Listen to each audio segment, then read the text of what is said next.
cabinet ministers, permanent secretaries, shipping stakeholders, ladies and gentlemen, Bulabinakin, very good morning to you all. As you know, I attend a lot of public functions as Prime Minister. But for someone who has spent so much of his working life at sea, it's a special thrill to be commissioning a new ship that is going to make such a difference to the lives of so many ordinary Fijians in our maritime communities. I've been told that the last new vessel acquired by the government shipping service was 29 years ago in 1984. Frankly, for a maritime nation like ours, this is a huge embarrassment. For too long, the GSS has been neglected. But worse, the people who it is meant to serve have been neglected. The ordinary men and women of Fiji in our maritime communities who deserve better service delivery but haven't got it. Today marks the start of a remarkable resurgence in the fortunes of the GSS, because in less than a year, no fewer than 3 new vessels are being commissioned to finally end the years of neglect, to finally give ordinary people the level of service they deserve. And I'm immensely gratified that my government has been able to do this. Today, we welcome and commission the first of these vessels, our new flagship, Sigavou. In Itaukei, of course, it means new day. And that's what this occasion marks, the beginning of a new era of inter-island shipping in Fiji. This landing craft, which can carry 20 passengers, was purchased in Malaya at a cost of $2.6 million US. To the delivery crew, Captain Palyasi Bolalama and his team, congratulations on making the 5,000 nautical mile journey safely over 26 days. In April, we will welcome a second landing craft from Malaysia that can carry 30 passengers as well as its cargo. And in January 2015, the third and biggest vessel is due to arrive in Fiji, one capable of carrying 80 passengers. What this means is that by the beginning of next year, the government shipping service will be transformed. 3 new ships to add to the current fleet of 6. That means the economic prospects of the islands these vessels will serve will also be transformed.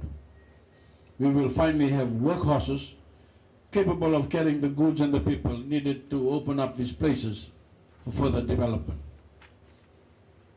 I don't think anyone will argue that maritime transportation has been one of the most neglected sectors of our nation. As a result, parts of Fiji, like the islands in the Lau Group, Lomaiviti, Rotuma and Kandau, have lagged behind the rest of the country, in particular, infrastructure development. You all know that I've made service delivery to ordinary Fijians the central task of my government. We don't just promise better services, we deliver. And with these new vessels, we will be able to deliver a better standard of service to Fijians living in some of the most far-flung places in the country. This 47-meter, 149-ton landing craft is ideal for Fiji's needs, with its 2 dedicated freezers and a forklift that can transport heavy goods and bring the produce of maritime communities quickly and efficiently to markets on the mainland. Fish, seaweed, copra, coconut oil, all the things that the maritime communities rely on to earn an income. They will also be able to carry their goods from Pitilevu to the islands more readily, conveniently, and with the economies of scale at more cost-efficient freight rates. We are also going to be able to kickstart some of the projects that have been stalled because we didn't have the proper capacity to deliver. For example, providing these communities with water supplies and generators for electricity. As I keep saying, we are determined as a government to provide every Fijian with the same level of service, no matter where they live, whether it's access to water, electricity, education, health, mobile phone connectivity or the internet. So I make no apology for the government shipping franchise scheme, in which we also subsidize the private sector to keep serving on economic routes. Whether you live in Kandavu or in Lau, Lomaviti or Rutuma, you will not be a second-class citizen under this scheme. Everything we do is designed to keep cargo freights and passenger fares affordable. And with these new vessels, we intend to keep you connected to your fellow Fijians. Finally, ladies and gentlemen, I just want to mention our program to ensure that our school leavers can continue to carve out careers at sea. We've linked the National University and its School of Maritime Studies with SINEC, a renowned Sri Lankan maritime training academy that is one of the world's best. With this partnership, we intend to produce a new generation of mariners in Fiji with the skills to compete globally, to both service our island communities better and extend their horizons to the world at large. As I keep saying, our horizon as a nation has never looked brighter as we move towards the first truly democratic election in our history. For the first time under our new constitution, we are all Fijians. We all belong no matter where we live in Fiji. So let us unite and work together to put Fiji first and make Fiji great. As we commission the Sigavou, the new day, we wish our light winds and safe seas, just as we wish the same for the nation we all love. We love you.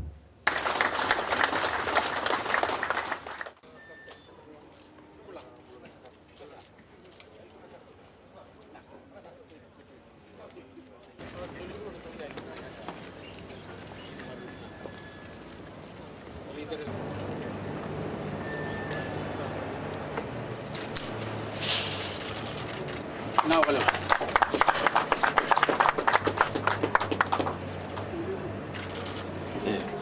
Fully conditioned.